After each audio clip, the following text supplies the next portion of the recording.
Let's go ahead and bring in Steiner Sports CEO, Brandon Steiner. One of the country's top memorabilia mogul. I have an unbelievable guest, Brandon Steiner. Brandon's second to none.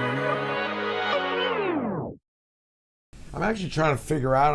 I'm with Joe from Solexchange, great little company that I've been involved with for the last couple of years.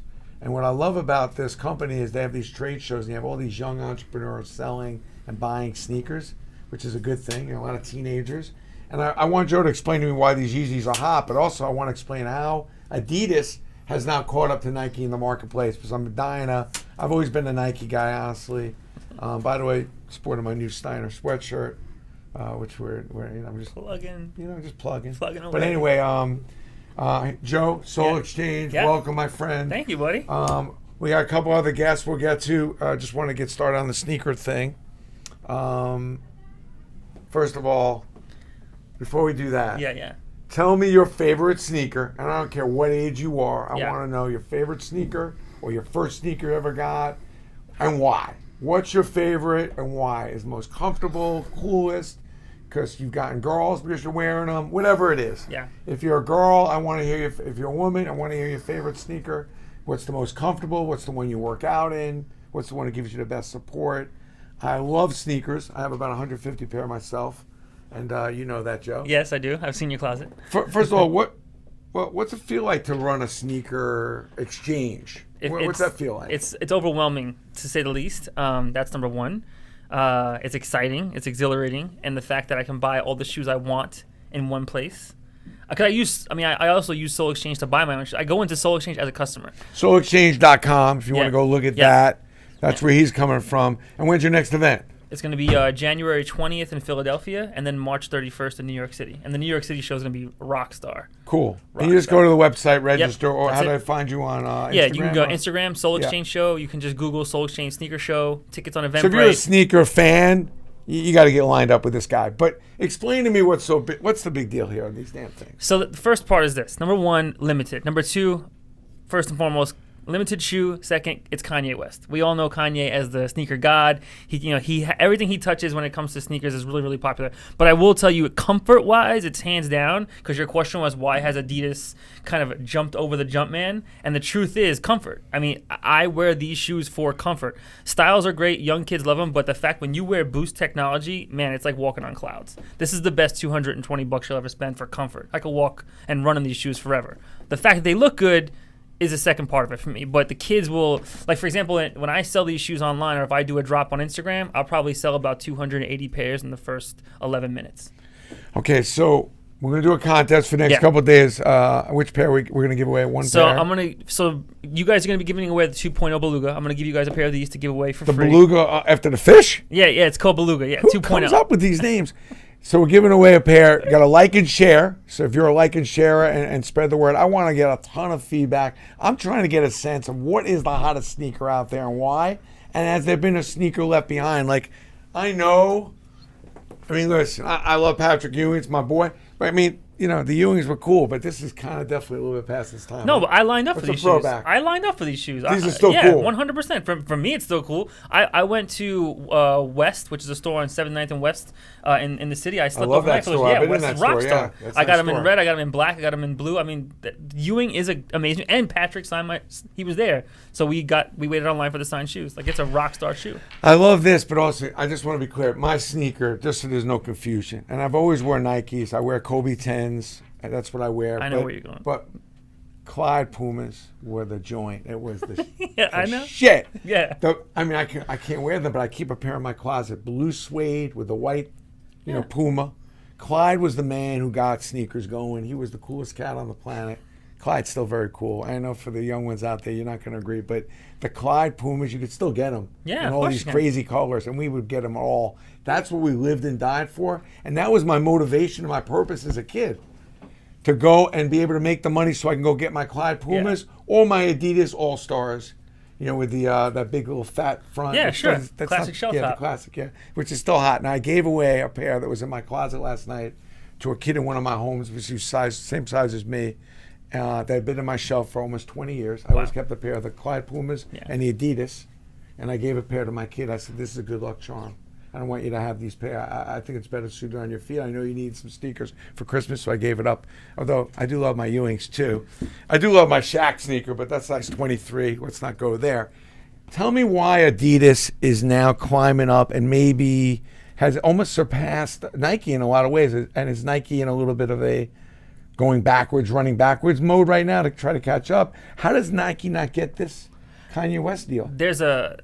Nike had a Kanye West deal and Nike let it go. That's the problem. Nike had Kanye. Nike had one of the hottest Yeezy silhouettes that would sell for $5,000, $6,000. And Nike, I don't know what happened in the conversation, but they lost Kanye. And they felt that with the athlete movement, they would continue the same excitement. But in all respect, I think they misjudged Kanye's power when it came to the youth. Wow. And not to mention, Adidas has stolen the top 3 designers from Nike, which are now part of their design team, which directly impacts this shoe. This looks like a Roshi Run back in the day style from Nike. There's that.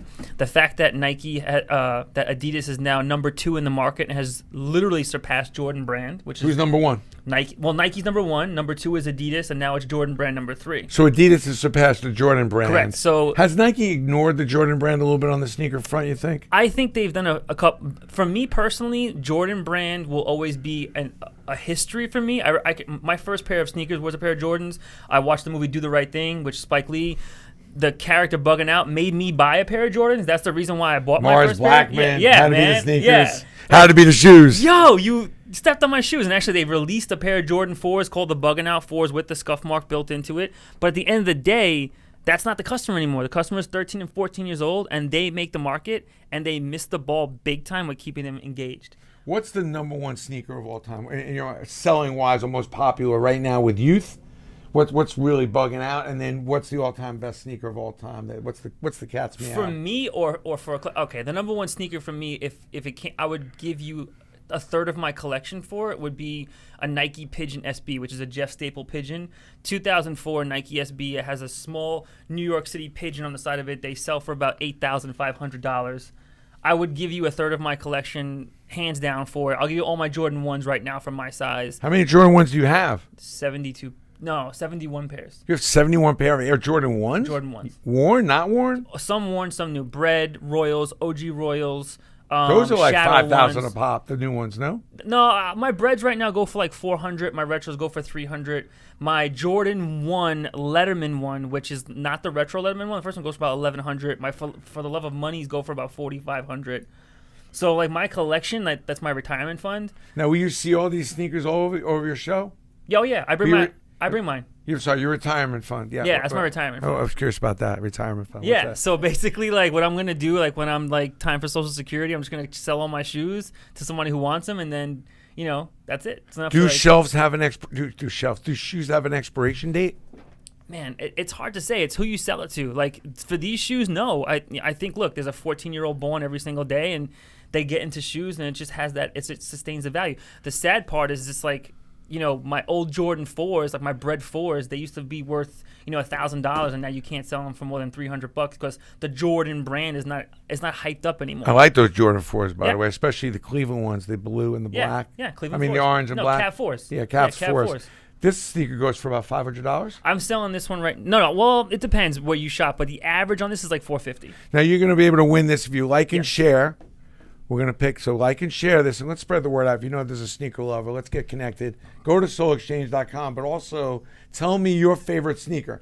I need to hear from you. I want to hear your first or favorite sneaker and why, and tell me why it's so cool and why it would have meant to you, because sneakers do matter. Now, you are giving away this pair. What size is this? This one, well, actually, you know what we'll do? Or are you going to be flexible on the size? Yeah, I'll be flexible on the size. Like, whatever winner you guys pick, we'll try and get a good size range for you. Because I have every size. I just don't want to sell one, but we'll try and, if the customer's size. We're going to pick this out like on Friday. So we got a couple days to kind of work this, but hey, you could win, and then we'll give out some other prizes depending how creative your answers are and how you've liked and shared, because we want to get the word out. Okay. This is one of the great, by the way, marketplaces. If you get to one of his shows, if you're a sneaker lover, go on his website, go to one of his shows. You will see it's like a museum of sneakers. It's amazing. He does a good job with that. Man. And also, if you have a question, he answers them all. Yeah. About a sneaker, what's it worth, and everything else. If you want to get somebody a pair as a gift, he will give you some insight of what to buy, because there's a lot of exchanges out there. Obviously, he's got one, but you can go to the show, pick them up, that kind of thing, and he'll tell you where to go and where to avoid because you got to be careful. How bad are the fraudulents out there? Horrible. If you come to the show, we actually have a free service called authentication, Solexchange authentication. You can bring your shoes for free. We'll check the shoes. You grab my Kobe 10s in my office. I just bought a pair of Kobe 10s. I want you to tell me if I screwed up here because this is the most amount. I hope my wife is not watching because I love these shoes. Is it Laker 10s? Kobe No, Laker I'm going to 10s? show you. These are Mac Daddies. Okay, man. all right. I've been, I don't know why I was hovering over these like for almost a month. Really? Yeah, because they're a little pricey and a little more than what I normally spend. Okay. And I've got like 6 or 7 pair of Kobe 10s that I kind of rotate. And I'm feeling like, I don't know, do I want to get another pair? My wife's going to kill me. And I'm trying to get rid of some of my sneakers. And Okay. I'm bringing them in. Okay, that's fine. But I love these. We're going to bring them in a minute. We'll tell me what you think of Okay. them. Closing remarks on the sneaker thing. We have another guest we're going to get to. Ben, we're working on phone calls. If you have a business issue, you want to talk entrepreneurship, or ask me anything, just write in your question. We love hearing from you. I love to hear your first pair of sneakers and why. And for all those of you that are a little older out there, this is the thing that kills me. I'm older too, by the way. Yeah, but older in age, but not in spirit. I see like my friends that like, I don't know, they're worth like $300 million to play in the same sneaker for like the last 2 years. Like, go on and get a fresh pair of kicks. It brings youth. It's a youthful play. Buy them from Solexchange. That's why I like to buy That's why I like to buy sneakers because it keeps me young. I want to feel like I got it. I got my pair of Yeezys. I got my Clyde Pumas. And you're a Jordan 11 fan. I'm a big Jordan 11 fan. I've gone through I more know you Jordan are. 11s. It's embarrassing. I've seen your Jordan 11. Yeah, my Jordan 11s. I've kind of moved on from the Jordan 11s. Yeah? And the really my Mac Daddy that I love to play with the Jordan 8s. The Yeah. kind of low, but they're a little higher than the low. Okay, the With mids. that rainbow in the insert. Oh, those are unbelievable. I mean, that's like walking on air, Let me man. let me see these Kobe's though. All right, here we go. I just bought these. Now, I went on the internet. I hope I didn't screw up here. So, Okay, just really quickly before you even look at the Uh-oh. shoe, we got to start with the box. Whenever you authenticate a shoe, you want to start with the actual box. all right, let's look at the There's box. a Here we couple go. There's a couple of telltale I mean, signs. even me, of all people, obviously, who knows Okay. what happened here. Okay, so the first thing you want to look for is you want to make sure that the price tag has a perforated edge, which it does. Good. A lot of the fakes, they just come stuck You're giving on. me the owl here. All right, good. Yeah, yeah. All right. So hold on, we got that. The box actual construction is really, really good. Can I see the shoe real quick? I'm playing in these tonight. But I'm hoping they're real, though. Are they real? I'm checking right now for you. All right. How do you tell? So first thing is the box. You want to go from the box itself. The box construction is really, really good. Got through the extra shoelaces. They're awfully nice. Then I go to the sole. So Okay. on the actual soles, with a lot of fake ones, you want to like squeeze it. A lot of the fake ones, they feel like foam. They're actually just like really, really thin rubber. They do nothing for you. And then I just bend the shoe. This is like really, really good. That's number one. Then I go to the insoles. And this is going to sound really crazy, but the smell. If it smells like turpentine inside, that's usually fake because it's the glue wearing off. Yeah, these are really good. And then I go to the street date. Hold on, make sure your street dates match up. Yeah. The sniff test. I never seen that Yeah. one before. A lot of the fake ones, they'll smell like turpentine. Like you could smell it inside. Beautiful. It's the glue wearing away. So then the last part I check for is inside on every single tag, there's a street release date and then there's an actual manufacturer's date. Where's that? Right here. On the tag right here. If you look right there on the left side, it says Yeah. 10. That's the street date. That's when it's supposed to hit the street and be released. the week Wow, before. I got to go look Yeah. at some of my other Kobe's. Yeah, and on the right side is the manufacturer date, and they have to match up. And then you can look at the date on the actual box. So what do you think on these These sneakers? are good to go. These are legit. What do you think about the sneakers? I love Kobe's. Number one, I have Kobe 10 Christmases. I have Kobe 10. But not size 13. I have what the Kobe. No, not Are size you 13. loving these sneakers, though? They are good. I love the icy bottoms. Kobe's are definitely great icy bottoms to play in. I think this may elevate my game. I'm actually thinking I may play better tonight in these sneakers. That's how I'm feeling. love the arch. Sometimes you get a brand new pair. Yeah. You feel like, I don't know if anybody can guard me tonight. I'm feeling Well, that's all what. about the shoes. That's It's all why about the Jordan. shoes. There's no That's why question. Jordan was so instrumental with making people think they could fly. Yeah. But if you look at the actual Kobe's and you look at the LeBrons, they're very similar in the bottom. Now, are these a limited edition? Hard No, to get? no, or, the- because I don't see these around. No, these are a straight release, but they are sold out, which I will tell you. They are sold out. I love the engraving on the back on the back pull tags. I love the icy bottom, and You should be keeping an eye out for these kind of things for me for size 13. that's fine. I'll do You that. never call me, though. That's You're like I the gotta, expert. I gotta charge you. Okay, I'm excited these are I gotta charge real. you some money. Cool. And you have legit shoes. So that's good. All right, we're just in the sneaker game here. We got Joe, Solexchange.com. Like, share. We're giving away a pair of these Yeezys, and also we're going to be giving away some gift cards for your favorite sneaker of all time, your first sneaker, why you love your sneaker. Get behind your sneaker. Tell me why you love your sneaker. I want to hear it. I'm trying to get a sense of, like, what is the coolest sneaker of all time. And also, is it an age thing? Do like older people like one sneaker, younger people like another? Yeah. Or are all sneakers somewhat equal? They're cool for everybody. Let's see what they say. Okay. And it'll be cool and we'll get back to you on the results. But one thing I will tell you, this sneaker thing's big business. How many pairs of sneakers never even get worn? Me personally, I buy one to wear and one to keep. So every single pair of shoes I have, they're all brand new. Is this sneaker as much a collectible today, the sneaker business, it is something that you wear and use? Yes, 100%. Yes, like we have, like there are thousands of me's out there. So collecting a shoe for the history of the shoe, I mean, I could off the top of my head, I can name like 10 collectors that are 10 times bigger than me. How many pairs do some of the people that come to these shows have? Like 50, 100, 1,000? One of my top collectors, he's from Jersey. He's from Chicago, called Chicago Up. His table is worth about $175,000. He's got. That's why when you said Kobe's, I was like, do you have? So for example, he's got the Laker colorway Kobe 4s, the 9s, the 6s. Those 3 pairs of shoes alone are $26,000. Wow. He puts them on display with a rope around them. So you're talking about a massive collection. Now, who's your most renowned? Who is the biggest name out there that's got a Mac Daddy collection? I'd say for me, Jordy Geller. Jordan, he's got this thing called Shout Out to Jordy Geller. I've met him a few times. Jordy is a rock star. He actually had a display in Vegas called Shoeseum, which was this. Shoeseum? Shoeseum. How many pairs in that? He's in the Guinness Book. He's the largest sneaker collection on earth. Wow. It was rock star. So Jordy's like one of the top. And then you have guys like, oh my goodness gracious, you have the Perfect Pair from Vegas, just a great shoe collector. That's cool. Just people out there who are dedicated to security. If I want to buy a really cool pair that's odd, Flight Club, where's the best place to go? My store. Solexchange? No, Sneaker Flea, my store. Sneaker Flea's my store. Where else? That's a great one. One of my favorite places to shop, honestly, it's like super underground, and I'm not trying to just like Superunderground.com? No. The store. It's called Rare Pair. Where is it? Soho, New York City. It's like it's is literally. that right near Katz's? That Yeah, small little yeah, place on the yeah, side street? yeah. I've been to that place. That's cool. It's But in they a don't have a basement. huge, but No. everything they have is very cool. Yes. Yeah, They do a good job at curating. I like going to Flight Club, but they're very busy. It's hard to get the Yes. service there. Yeah, right? actually, Flight Club and I love their store, but it's become more of a popular place to like take a video versus buy a shoe. I love going into a place that feels like somebody's house, the basement. Like it's like my store. You walk into my store, it feels like your house. Do you love the Kobe 10s? I do love Kobe 10. I do. I'm not saying I do love Kobe 10. If you're out there and you have Kobe 10 size 13, I'm going to trade those out. I'm just putting it out there, but Do that. But something unusual. You better start looking out for some sneakers for me. Solexchange, Size Joe. Good to 13. meet you. All right, we got another guest. Hello. How Rob are you? Thompson. Hi, Rob. Fantastic. And Had I known this was going to be a sneaker show. No. No.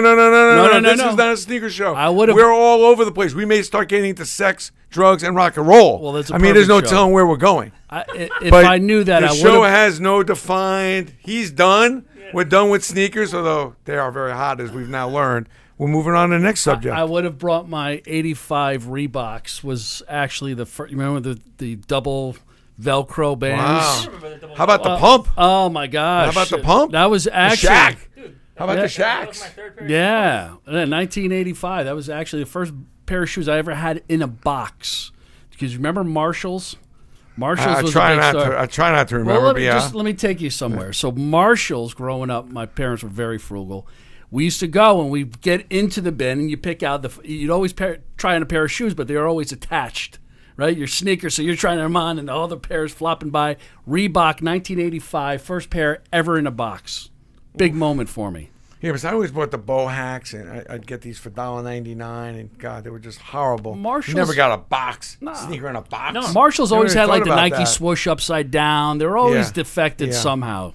Yeah. So anyway, what's your story? What have you got going? So my story what- is what I do got you- a book coming out next month. Okay, How to land a job if your dad doesn't own the team. And it was a book that I wanted to write love for that. myself if I was 19 years old coming back out of college. And So if you're a sports marketing Yeah. kid, or you want to be into sports marketing, Right. or if you're out there and want to do more sports marketing, Right. you wrote a book for that you person. want to get into the industry. I think most kids they look at, especially sports management students, you come out, and on average there's 30,000 of them a year. How do I land that job? How do I get a job with the Yankees? Everybody gets romantic about working for a team or a league. They don't know that there's guys like Joe out there that are hustling, that are technically in the sports industry.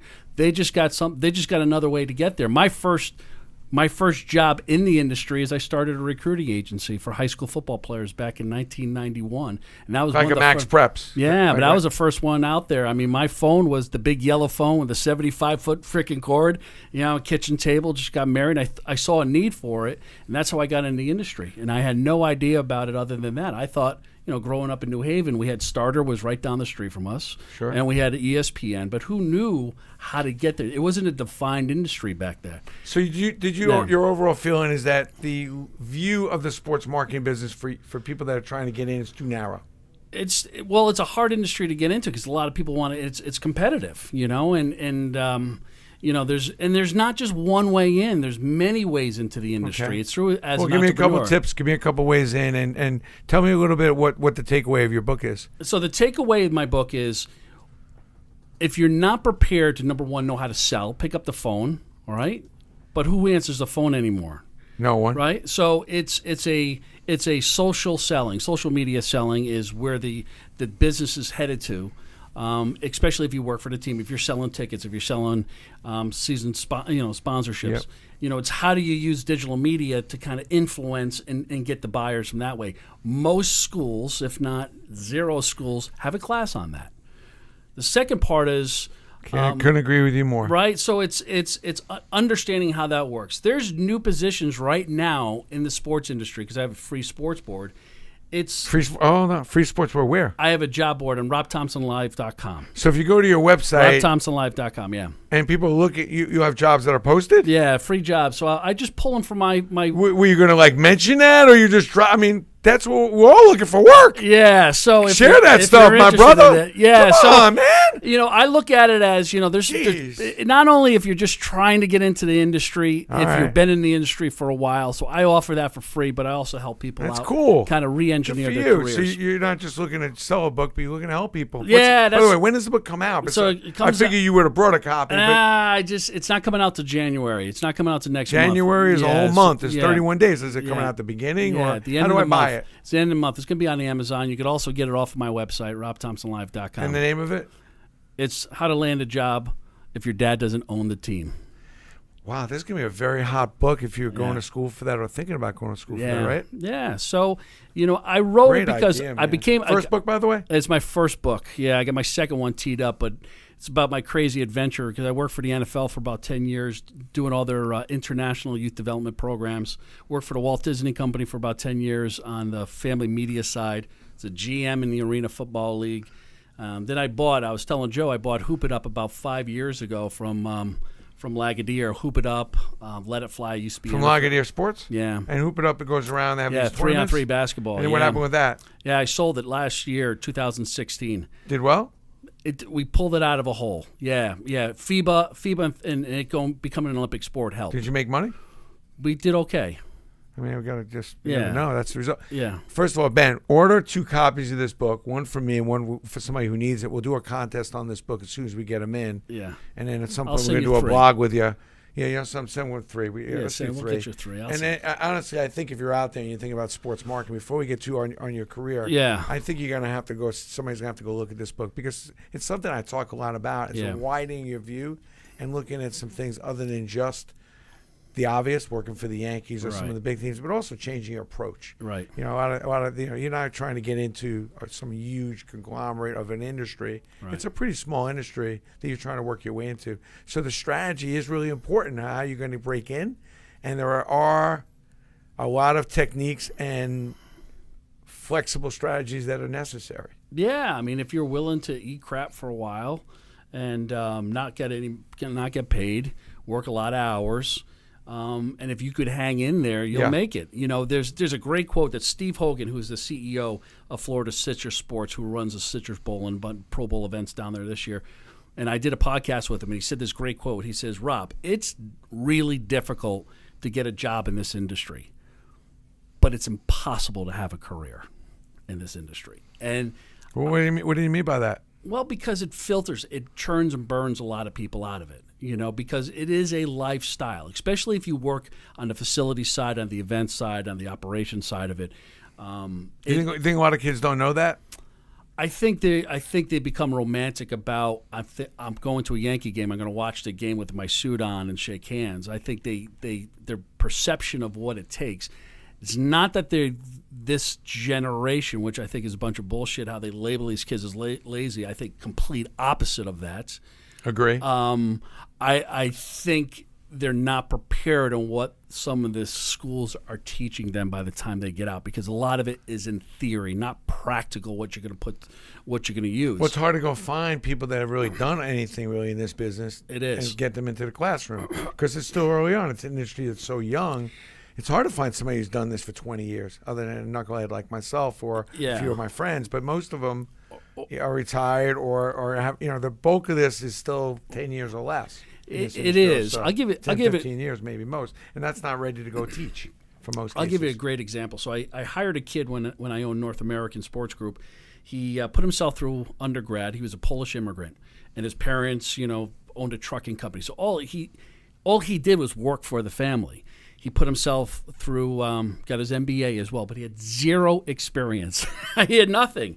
And so he came to me the first time. I said, you have to have some experience.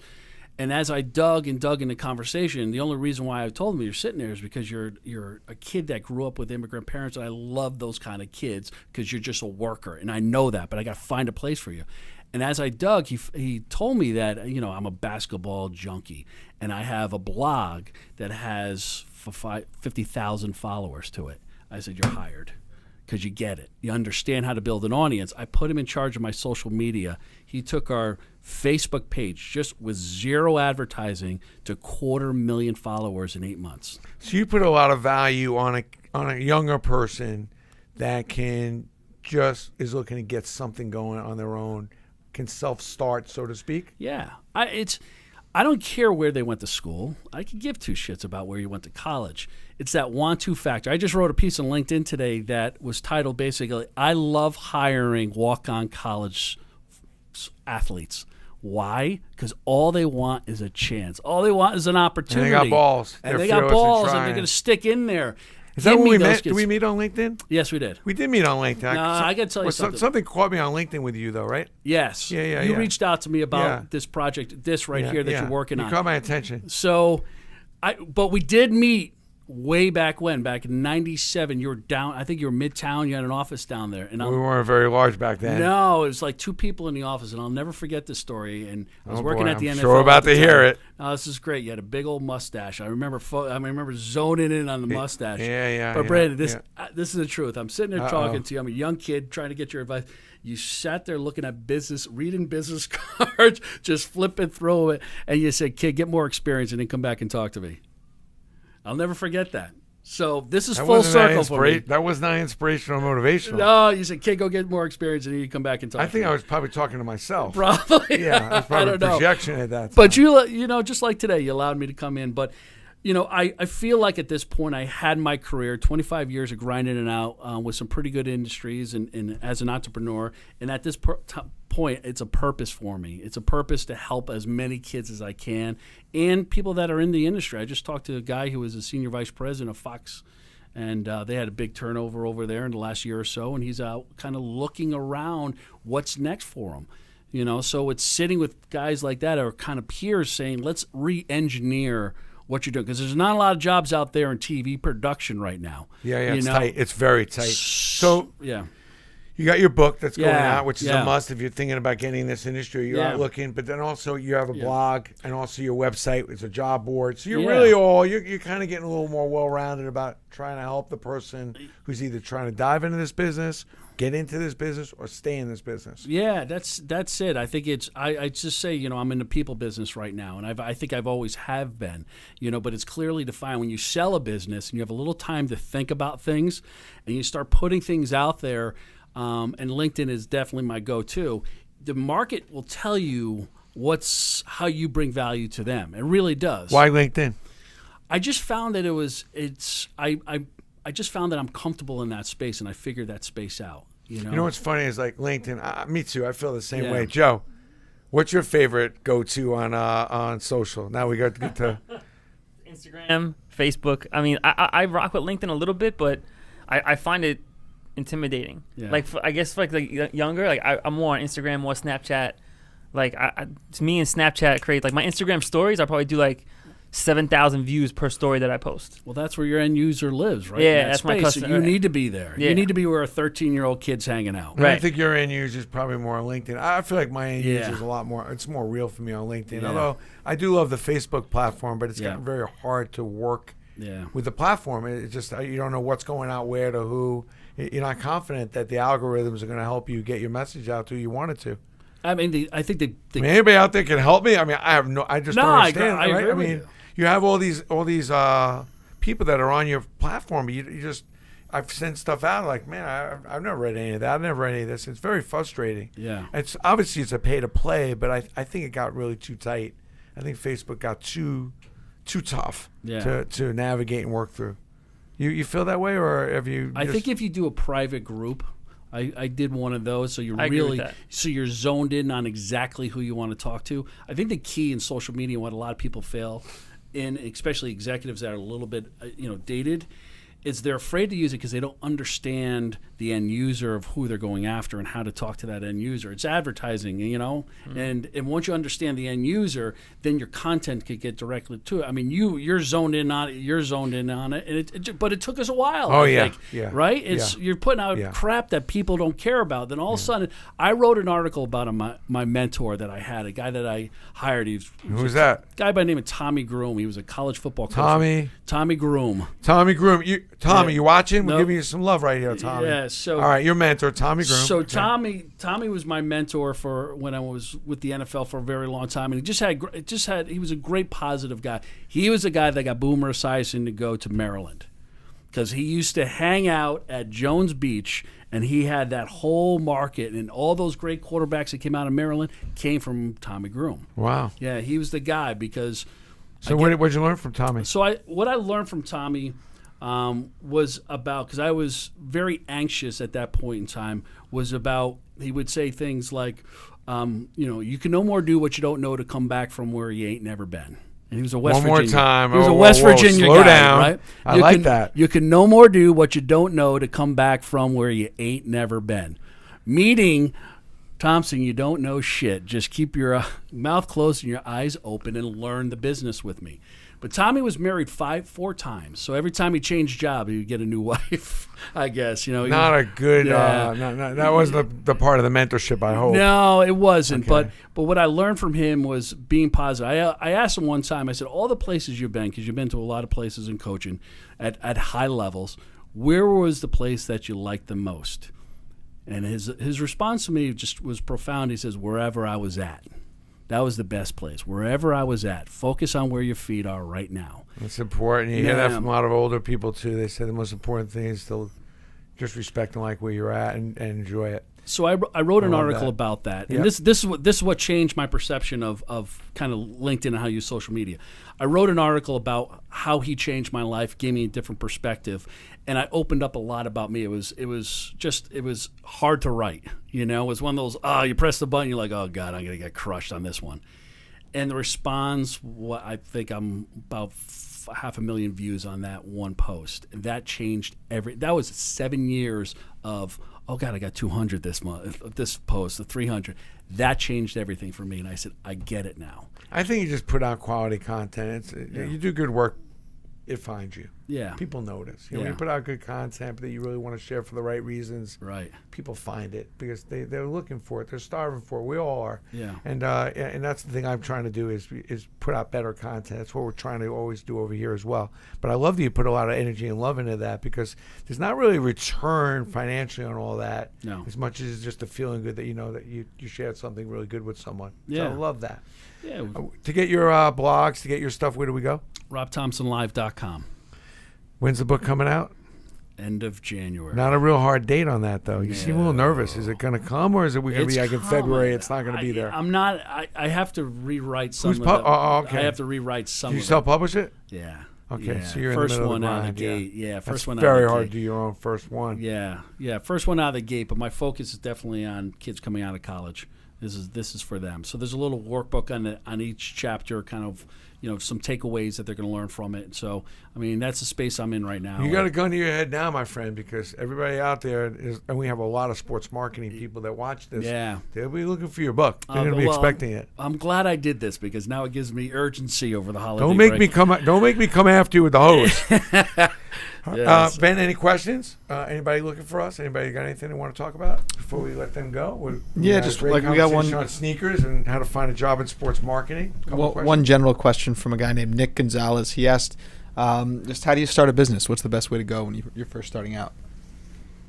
You want to jump on that? I think you have to go after business that you in something that you're passionate about, that you know really, really well. I mean, Joe, I learned everything I needed to know about sneakers right there. I found a hole in the recruiting that kids were getting underserved at that time, so I felt like there was a business there. Yeah, you find a need. What's your feeling about starting a business? No, I share the same sentiment. I think, do something you love. Don't do anything you don't enjoy doing every single day. Like, really sit down and think about that. And number two, identify something in the market that isn't being served. Find an underserved market in there, whether it's service in the same market, and go and do that. And that's honestly the best way. There's a million people who sell shoes, but there's only one person who sells shoes the way I do. That's the way I believe it. Someone asked me one time, because when I bought the last company, we went out and raised a lot of money, and it was scary. And they asked me how I felt about it. I said, there's the same level of stress whether you work in corporate America or by yourself. It's just different types. Sure. I said, but I wake up every day scared, and I go to bed satisfied. That's probably the best way I could say, because you go in, the feeling when you're driving into work. You're like, oh, boy. But when you go to bed and you're sitting down having dinner, you're like, now I know why I do what I do. But I think if you're not having that feeling, you probably need to change what you're doing quickly. Yeah. And if you're not waking up a little nervous and not feeling something like, wow, then you probably got to go do something else. Because I don't remember the last time I woke up not motivated. And that's been going on for over 30 years now at Steiner. When was the turning point for your business? Oh, God, so many. And they're still turning. Yeah. I mean, it really is. And that's the thing. You have to have the stomach and the wherewithal and the stamina to deal with those turns. Because it's regardless of what level, as an entrepreneur, you're not satisfied. You're happy. I mean, I feel the swagger on certain days. I'm like, I can't believe we just did that. Yeah. But then you're like, okay, what's next? What else? And how do we even beat that? And how do we get something even more amazing to the customer that they never thought about? That's how your mind works. So you're always feeling that twist and turn to the business. And that's the key is not reaching your goals. Yeah. It's to reset them. And that's where a lot of entrepreneurs, I think, sometimes don't reach the highest level they could. And I have a lot of respect on any level, the people that are courageous enough to try something on any level. But the ones that really kick it are the ones that hit a level and then boom, they immediately reset. Michael Jordan hits a championship, boom, got to get another. Boom, I got to get a third. Yeah. The guy who's 4 for 4, and my son's like, Dad, we got to leave. Yeah. The game's out of hand. We're up 10 runs. I'm like, no, I want to see this fifth at bat. Yeah. And the guy who gets up, and he's looking to get the fifth hit, even though he's 4 for 4 and the game's already won. That's the mindset. That's the player I want on my team. That's my mindset. Regardless if I had 20 points in a basketball game, I want 22. Mm-hmm. And I still want those 2 points like I wanted the first 2. And it's very hard to reset goals, especially after you hit them. People have a tendency to go out for the big lunch. Yeah. Take a break. I'm going to go buy a nice car. Yeah. No. Keep going. You're at the table. You're on a roll. Keep going. And reset. You're a salesperson. You hit your monthly goal. Reset. Go break every record. Do you, at this point, come up with a strategy for 2018? Or Yeah. You're just rolling? Oh, no. I know some people Matter that of don't. fact, Yeah. I'm disappointed with 2017 Yeah. for Steiner. Yeah. There's some things we just didn't get done. Right. And particularly the beginning part of the year. So I've been completely out of my mind since September to make sure that we get off to the right start and we give our customers some incredible things in January, February, March. We didn't jump on the football bandwagon last year. We were kind of on the outside looking in on the Cub thing, and I'm making sure that those things don't happen again.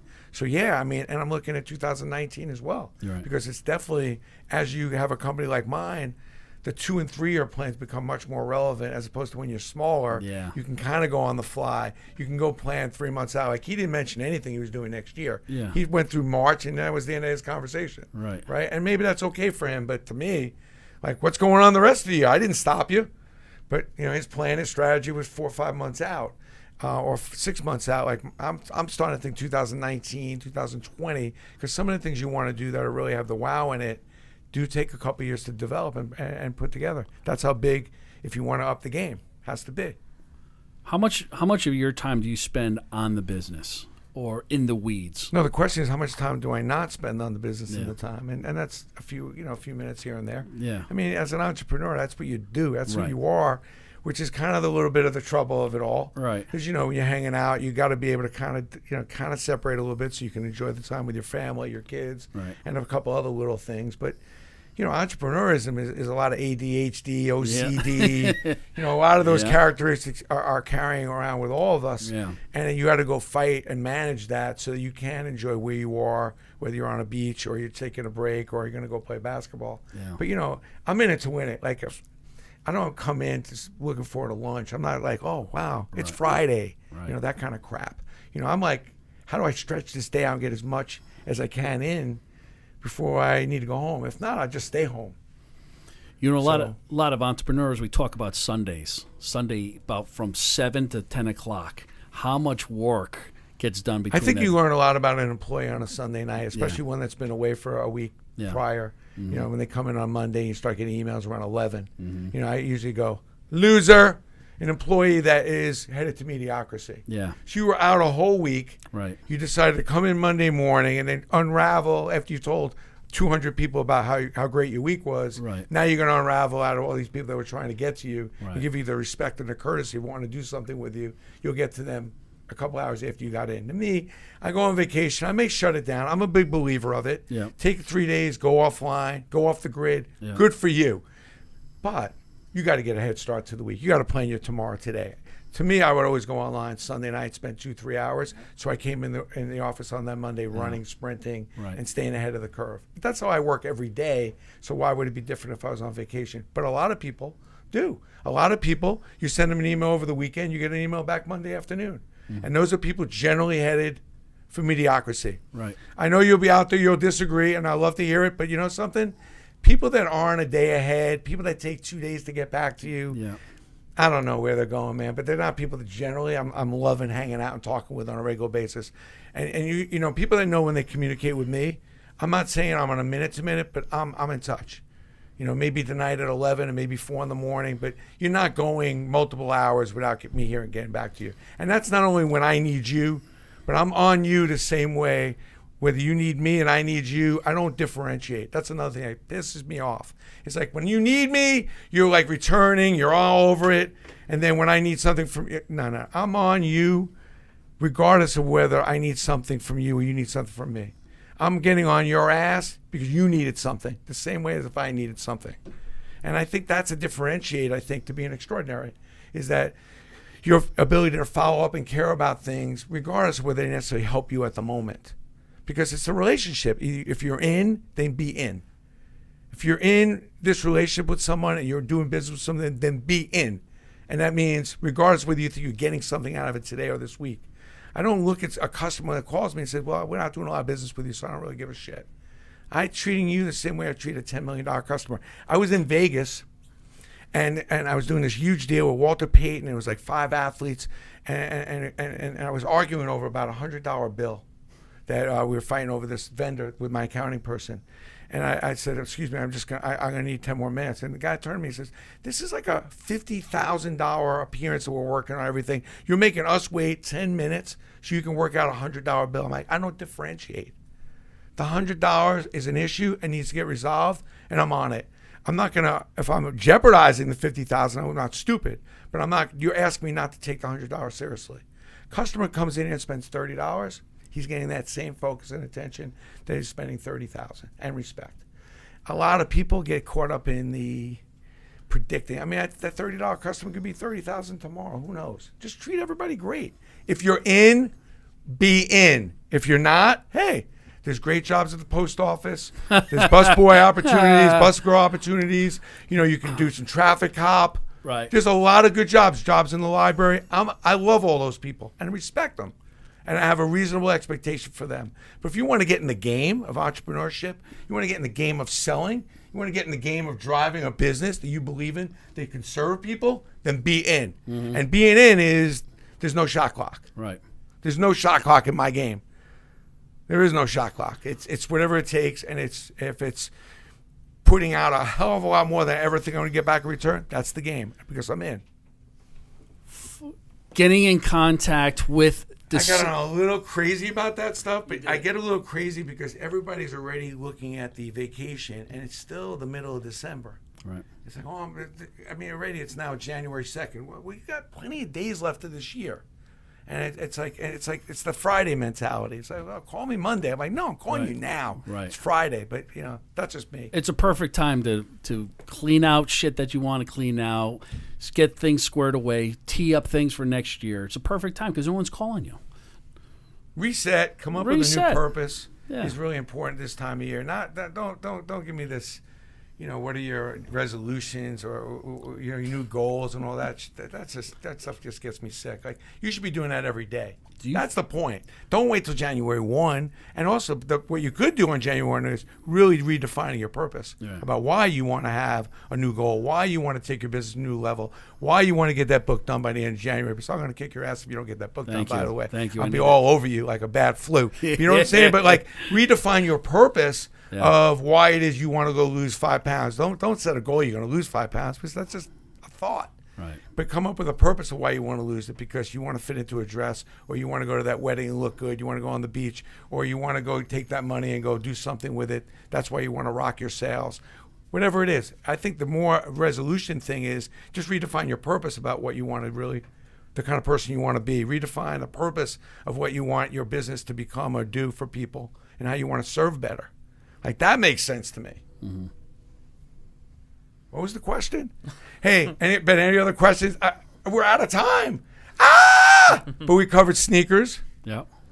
And listen, I take sneakers very seriously. So if you're wearing the same sneaker for forever and ever, go out and buy yourself some new kicks. You deserve it. There's a good feeling when you go out, you're running, and you're working out. Like, when I work out, I want to have cool kicks. Even though I'm in my own little gym I don't care. I want to feel young. I want to feel like I got the right kicks on. Agree with you. But it's amazing. I mean, my friends, because they're a little older, they don't need new kicks. Get some new kicks. Get some new socks. Get some new stuff. Feel good. That's what I love about the sneaker thing. I'm going to kill it tonight with my new Kobe's. I can't believe my Kobe 10s, baby. If you have these sneakers in size 13, reach out. I want to hear from you. I may be able to cut a deal with you, but I don't have enough of those. God forbid if they stop selling them, I can't find them. I need those. You come buy them from us.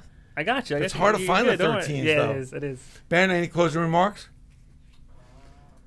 We had a question about Yeezys before, but there's been a lot of comments.